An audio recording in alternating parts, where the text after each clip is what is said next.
Exactly. Yeah, we have a next point here that some of your viewers pointed out on the last Stuff and Bluff video that we did. And that is a remark made by Sally Woodward. And she says that there are many companies that have these dupe fragrance oils, shamelessly rip-offs, basically, and they sell it as unique perfumes. What is your stand on that? I can take a guess already, but I don't want to tell you.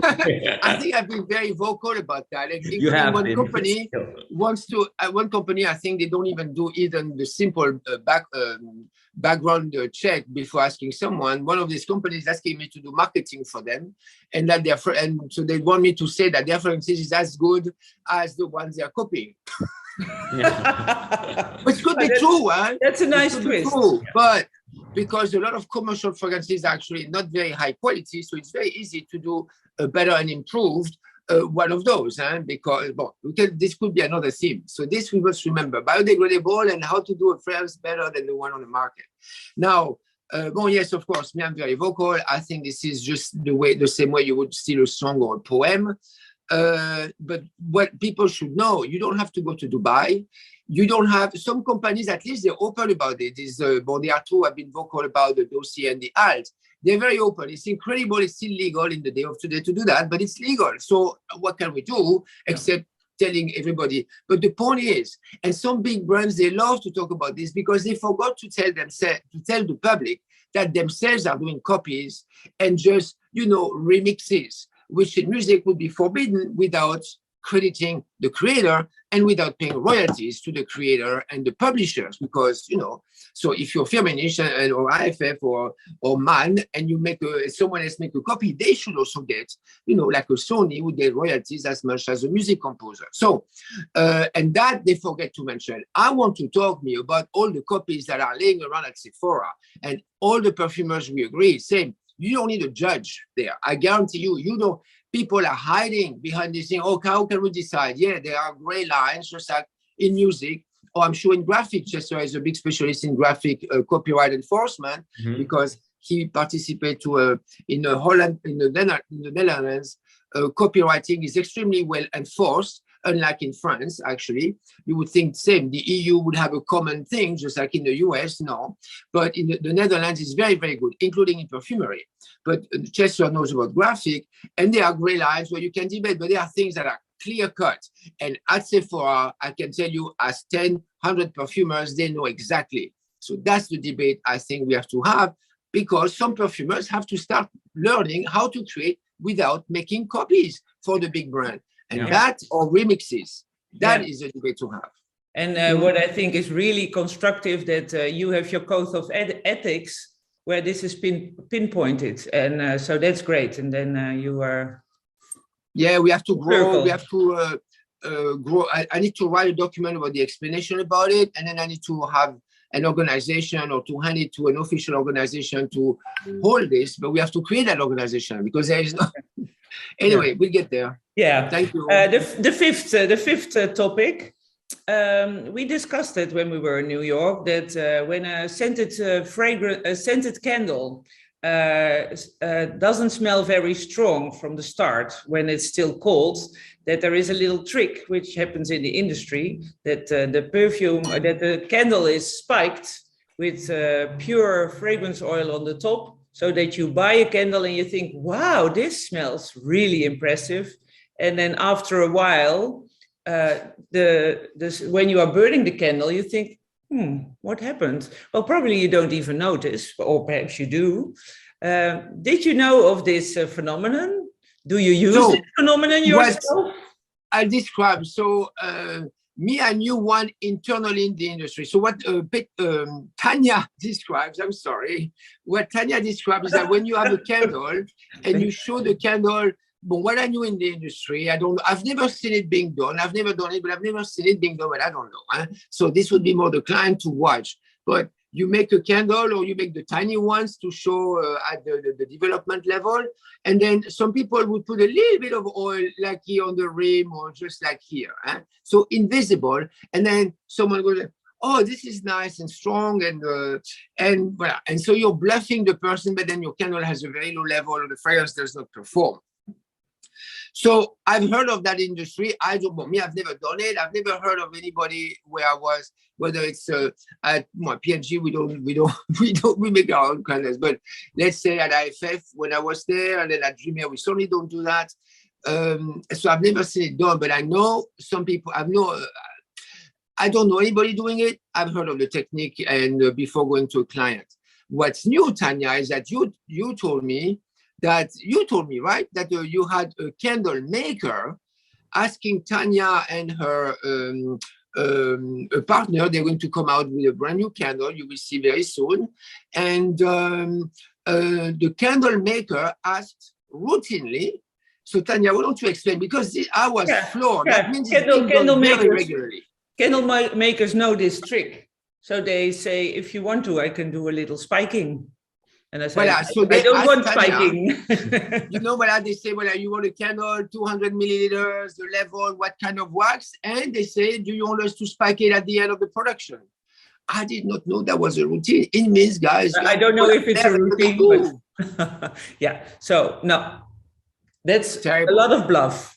That's a lot of bluff. And I also think it's a bit unnecessary bluff if you really want to appreciate the scent for what it is. I mean, why try to make it something it isn't? No. So I need to watch now when people will say, you know, Christophe, do you know that candle?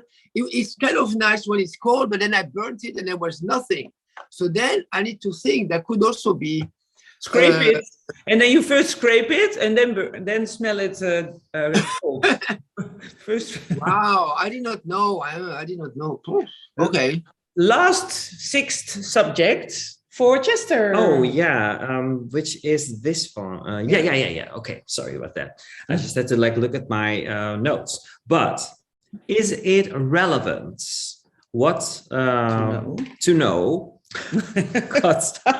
The percentage of the perfume oil in the final product, meaning that does it make a difference whether you wear an eau de parfum, an eau d'extract, or an eau de toilette? Because this is sometimes how things are being sold to us. And many customers, many consumers, they are really convinced. I mean, genuinely, I don't want to judge anyone, but somehow they're convinced that it's better to buy this perfume extract, even though it costs them like $100 more, and then that it will be better, it will perform better, they get more value for their money.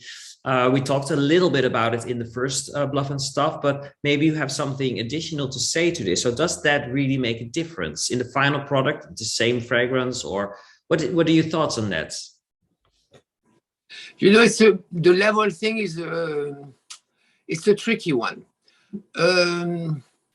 So first, there are brands who systematically, for an eau de toilette, for women, they're going to tell you we are 12%. And then for guys, between 8 and 10. And all references are like that. And usually these are cheap brands. And even though the name on the bottle is going to be a luxury company. So we'll publish these brands. But I can mention they belonging to L'Oréal, for instance, belonging to Coty, belonging to Interparfum. So, and here we know that if the levels are low, it's because they don't want to put money in the fragrance. That is second, so I hope some perfumers talk about that to confirm. Then you have the story about EDT, EDP. So usually the brands, and so those brands would have EDPs, by the way, maybe at around 15%.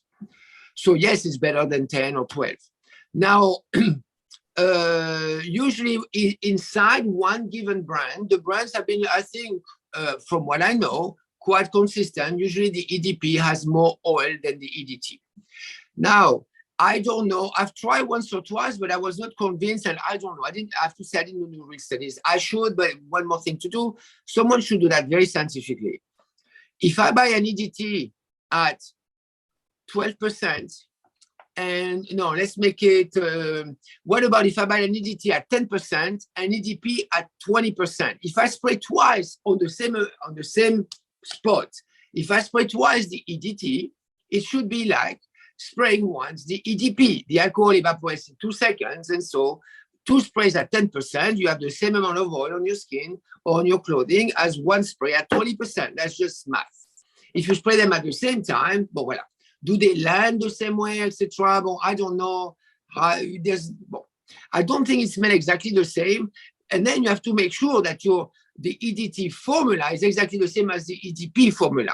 So it's not rare at all that they change the formula, either for character or for whatever reason. Sometimes it's just IFRA, and sometimes they just want to change.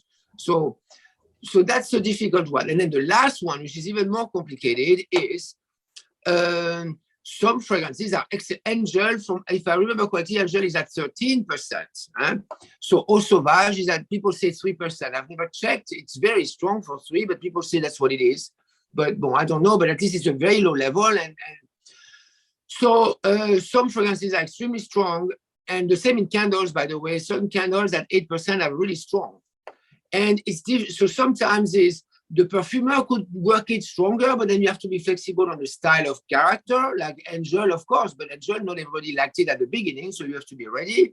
Or sometimes if you work more, you clean up your formula, you make it stronger, you can have that. It's very difficult, and sometimes you don't, because you make it stronger, but then you lose the little elegance, and you do need, like I know some formulas at Estée Lauder and at Clinique, we do need the 23, 24% for a normal EDP, or I'm not even sure they call it EDT, maybe, but whatever. So it's very complicated. So sometimes, yes, it's a mark of quality, and then usually you can smell it, that there's no guts. And sometimes it's much more than that. And yes, there are ingredients that are 10 times stronger than others. And so the level, if you have a lot of those, you don't need 20%. So it's voilà, that's all I can say on this. It's a bit complex. Yeah, exactly. Yeah, well, perfect. I hope that we added some stuff and some bluff to Patreon, and who knows that there will be new topics underneath in a few hours or days. And we do miss New York, but we do value Amsterdam as well to be here. Yeah, I miss Amsterdam. I want to come again. So you're always welcome. I just sold my visa, the visa thing, so in fact I can travel, even during my green card process. So then hopefully I'll be in Europe soon. And then we can have a video there, and then do a field trip. Exactly. Okay. Exactly. Okay, thank you. Thank you. Thank you. Thanks a lot. Bye. Bye.